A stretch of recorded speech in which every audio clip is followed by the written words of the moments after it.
Back here at Marlins Park, I'm Kevin McAlpin with 680 The Fan and the Atlanta Braves Radio Network. We're getting you set for the finale of this four-game set between the Braves and the Fish, and it comes your way today at 1:10 p.m. Eastern. Braves are looking to salvage a split of this four-game series, and they give the ball to Mike Fultonevich here today at 1:10 p.m. Eastern in the series finale. 69-50 are the Braves entering play here this afternoon. They are 6.5 games up over the Nationals, and now 7 over the New York Mets, who have been the hottest team in the world. They have won 15 out of 16 ball games. Citi Field has been electric, and they are starting to try to make a lot of believers out of the fans in New York. Meanwhile, the Marlins enter play today, 44-72, dead last in the NL East standings, but a pesky team that won't go away. And as I mentioned, arguably the toughest loss of the season for the Braves last night in a game that was a pitcher's duel through the first 7 innings. Mike Soroka's outing really becomes an afterthought when all was said and done on everything else that happened. Scoreless ball game through 7 innings. The Braves finally broke through in the top of the 8th inning. Ozzie Albies with an RBI double, Freddie Freeman a 2-run single, so it was 3-0 Braves. Marlins got 2 runs back in the bottom of the 8th, and then in the top of the 9th, Johan Camargo, a big pinch hit 3-run homer. You felt pretty good. 6-2 was your score going to the bottom of the 9th inning. The win probability was 99.6 according to Baseball Savant.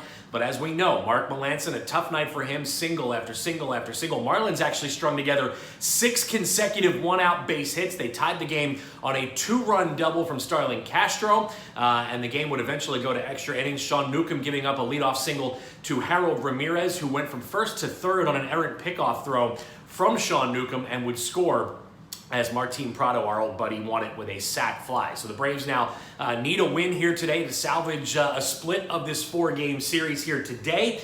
And they'll give the ball to Mike Fultonevich here in game number 4. Fulty making his second start back since returning from AAA Gwinnett Tuesday in Minnesota. Really good stuff from him. He went 5 1/3 innings, walked a couple, gave up 3 earned runs, also struck out 7. Kind of ran out of gas there in that 6th inning, but his slider was much improved.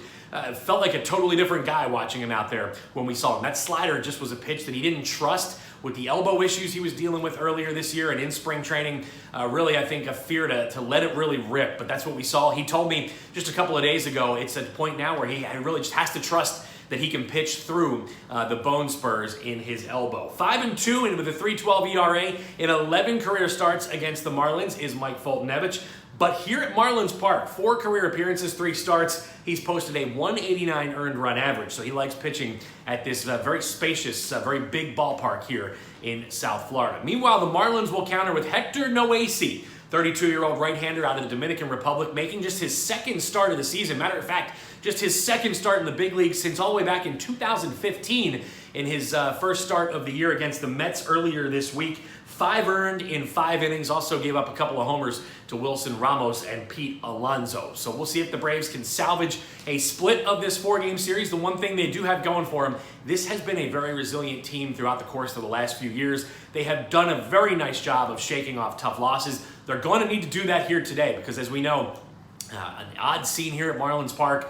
Last night, if you missed it, a fire extinguisher was knocked off, went off in the basement level, flooded the Braves clubhouse with dust and debris from the fire extinguisher. So certainly some frustration after last night's game. But again, the one thing this team does, and it's a credit to their veteran leadership, is they shake off tough losses. They've been really good on getaway days. They've been really good on Sundays. So hopefully that all plays in their favor here today. Again, 1:10 p.m. Eastern is your first pitch here from Miami. Jim Powell and Joe Simpson will have the call for you on 680 The Fan and the Atlanta Braves Radio Network. It's the finale of a road trip, a 7-day trip, a 17-game stretch without a day off. Braves will certainly look forward to a day off tomorrow, and it would be a much better day off tomorrow if they can get on that bird here later on tonight with a win under their belt. So again, 1:10 p.m. Eastern for the first pitch. It's Fulty and Noesi. Hopefully you can join us right here on 680 The Fan and the Atlanta Braves Radio Network.